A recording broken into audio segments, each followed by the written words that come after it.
So let's get into questions. Do you have any questions? Something that I covered, maybe you need a little bit more clarity on whatever platform you're watching this stream. Put those questions in the chat and be happy to answer those. All right, so let's see what we got here. Here's a question. Do the number of reviews affect SEO? So in short, yes. The biggest thing for reviews is what we call the Google 3-pack. The 3-pack is the list of 3 businesses with the map and the pins. If you can get into that is going to drive a bunch of leads. For our clients, 60 to 70% of their leads come from that 3-pack. So the way to get into that 3-pack is you could picture it as a 3-legged stool. There are 3 things you need in order to get into the 3-pack. Number 1 is proximity to the center of wherever that person is searching, right? So the center of town. So if you're outside of town, makes it a little harder, but that's only one piece. The second piece of that is how well SEO'd your website is. Does it have the right information? Does it solve problems for potential customers? Does it convert people into leads? Is it sending the information to Google related to what you do and where you're at?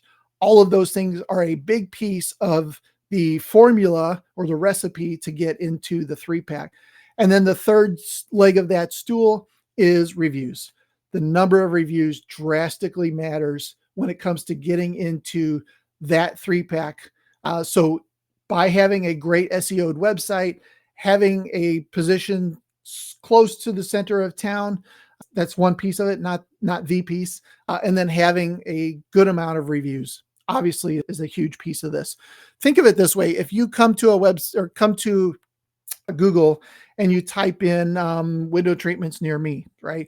And you get that 3-pack, and the first business has 100 reviews, the second has 5, and the third has 1, or the third has 20, but it's a 3-star average, right?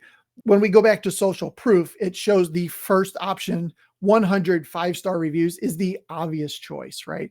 So getting into that and then making sure those reviews are top-notch 5 stars is the best way that you can go about doing that.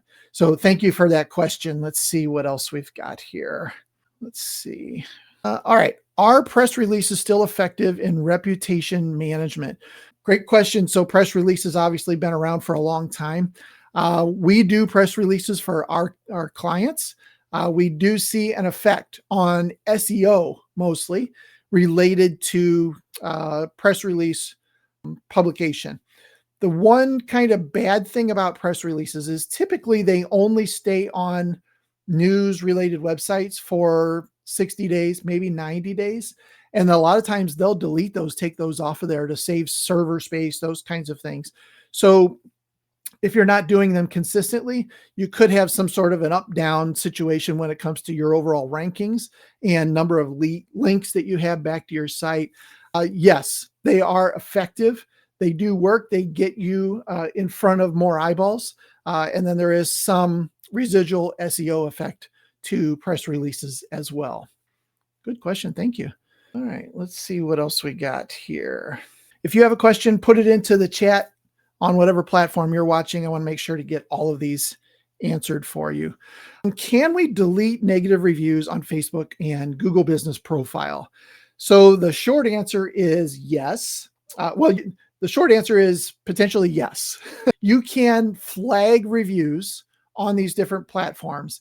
Now, there has to be a valid reason for flagging them, such as they're abusive, they use bad words, they say negative, derogatory things about you, they weren't a customer in the first place. There are some ways to do that. So every time you get a review, there's always an opportunity to flag that review as not valid. Now, if it was a customer that you just didn't do a great job on and they gave you a 1-star review, you can't really flag that. The only thing you could do in that situation is call Mrs. Jones and say, hey, we saw you gave us a 1-star review. We'd really like to make that better or make that right for you. If you can, she's willing to let you do so. Go make it right. And then make sure to ask her after that, "Hey, Mrs. Jones, would you mind going back and changing that to a 4 or 5-star review? We really thrive on reviews, and we would love it if you would do that." So you can't necessarily delete them, but you can flag them or do the right thing, fix whatever it was that caused that 1-star situation in the first place, and then they can go change those reviews to a higher number down the road. All right, very good. Let's see if there's any other questions out here. Make sure to put that in the chat if you have any before I finish up. All right, let's see. As a business owner, do you respond to reviews as you, or do you respond as the business or as an admin? So best case scenario is you respond to the review as the business. That might be the only way to do it. Now that I think about it, at least in Google Business Profile, you have to claim your business and claim that you're the owner. So it will give you the ability to reply as the business. You can't put your name at the end of it. "I'm the owner. Let me know if you need anything else," that kind of thing. But yeah, you would respond as the business for all of the reviews that you get. Again, if you get a 1 or 2-star, make sure you don't just go out there and leave an immediate response. "Oh yeah," that kind of thing.